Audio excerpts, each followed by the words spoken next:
Senator Elizabeth Warren, D.M.S., holds a news conference in the Capitol on March 6. She is one of 10 Democratic senators who have sent a letter to government agencies requesting detailed information on families who are separated while crossing the U.S.-Mexico border. Sen.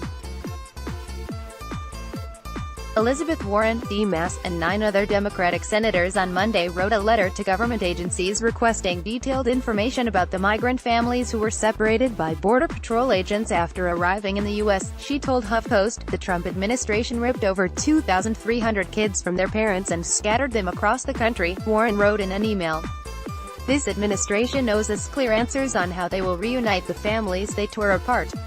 The letter asks the Department of Homeland Security and the Department of Health and Human Services to respond by July 6 and provide the senators with anonymous identification numbers linking all the children and parents who were separated.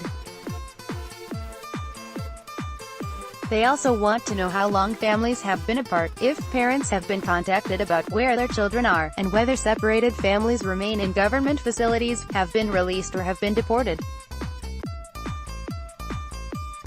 Lastly, the senators asked for weekly briefings from DHS and HHS officials on their efforts to reunite families.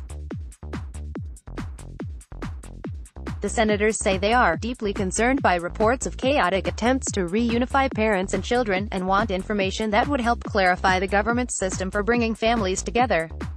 Warren wrote a Facebook post last week after visiting a processing center in McAllen, Texas.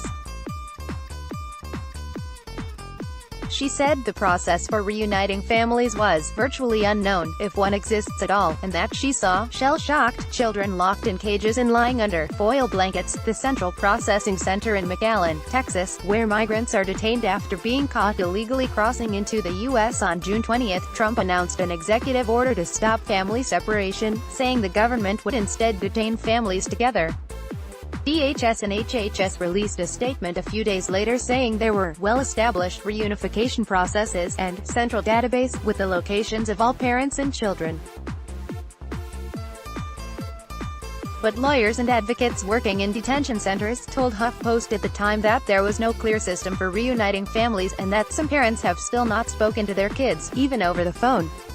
Experts say the government's strategy amounts to deporting families, and that there is no concrete reunification process for parents who are seeking asylum. The mothers say that they can hear babies cry at night, Warren wrote in her Facebook post as she described visiting detained mothers who had not talked to their children for several days. "This isn't about politics," she wrote.